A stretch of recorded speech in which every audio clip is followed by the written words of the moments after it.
Asheville Police detectives have noticed an increase in armed robberies. News 13's Hannah McKenzie reports within the last week, detectives investigated 3 of them.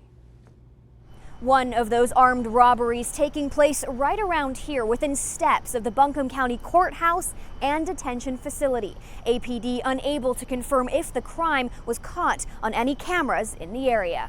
3 armed robberies in downtown Asheville in 4 days. We're concerned that violent crime is up. We know that, and the rise in violent crime is driven exclusively by robberies and ag assaults, or aggravated assaults. 55 armed robberies reported within city limits so far in 2022, compared to 39 this time last year. A double-digit percentage uptick, says Captain Joe Silberman. Our detectives are burning the midnight oil, trying to identify offenders. The first armed robbery, Saturday, August 20th on South French Broad Avenue, where a woman was held at knife point.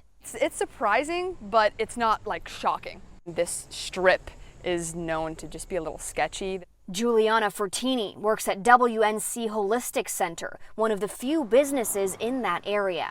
It is scary. I'll park closer to the door, if I know I'm going to leave late. The suspect making off with $300, but not before the victim got a good look at his vehicle. A Ford Ranger pickup truck, North Carolina license plate HKT 3874.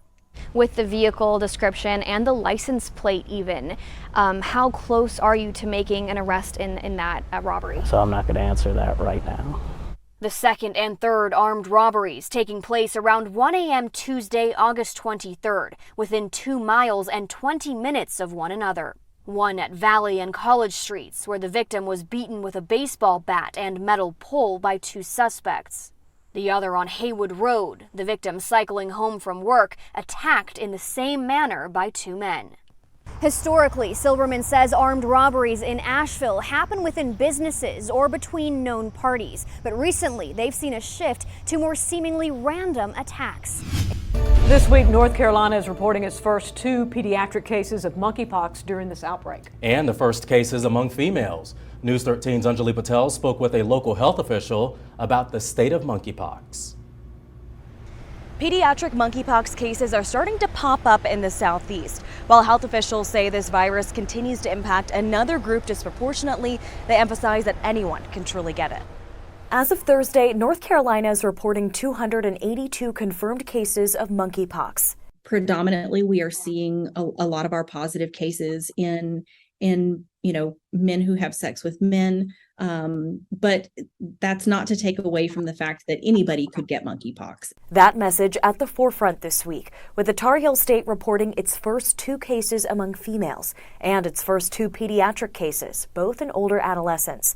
Neither had household exposure to the virus, and we know one of them is in Mecklenburg County. Everybody should be, really in tune with their own bodies and the situations that they're in, so that they do decrease their own risk. Across the country, there are reports of at least 13 pediatric cases, including at least 3 in our neighbor, Georgia.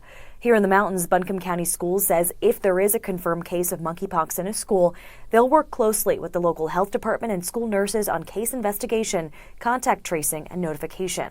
While we have not been notified of any pediatric cases locally, our region did see the state's first adult monkeypox case during this outbreak months ago over in Haywood County. A little bit of a relief that we only have 1 case thus far, but never enough to let our guard down thinking that it's absolutely going to be the only case. Buncombe County has seen 5 monkeypox cases so far and is a regional hub for vaccine distribution.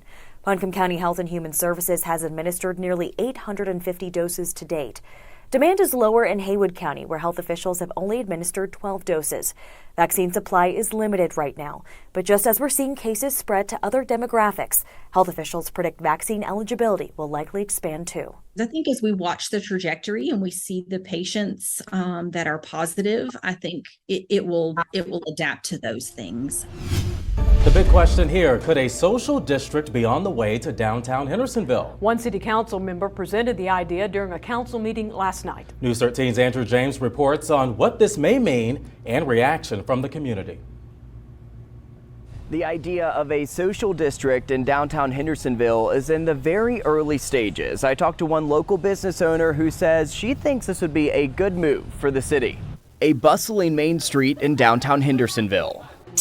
I have customers all day that just want to take a glass of wine outside and have a seat and enjoy it. Right now, that's not an option for customers at Wine, Sage, and Gourmet, but owner Merritt Wolf says that could change if the city creates a social district downtown. As a business owner, what pros do you see in this? Well, it definitely would help my revenue. I sell wine slushies, and every day people say, "Can I take it outside?" And I have to say no, because you cannot. The idea was presented Wednesday night by Councilmember Lindsay Simpson to mixed reviews by the mayor and other city council members who question the need. What is the need that's not being met that this is trying to meet? And if this would change Hendersonville's family-friendly atmosphere. I am not convinced that this is appropriate. I just can't see people wandering the streets drinking alcohol. Simpson tells me she's heard from business owners and community members both for and against the idea of a social district. Others, she says, are unsure. Do you think that the city can balance this, but also still keep the feeling and the atmosphere of being family friendly downtown? 100%.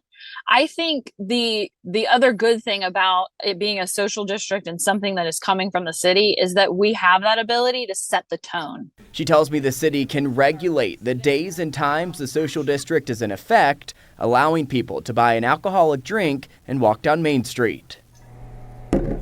Back at Wine, Sage, and Gourmet, the owner says she understands why some people may have concerns, but hopes it's something city leaders will consider. It's not a free-for-all. It's just an opportunity to take your beverage and sit out on all of these great park areas that we have here in town, the benches, and enjoy your beverage. And no decision was made during the council discussion of a social district Wednesday night.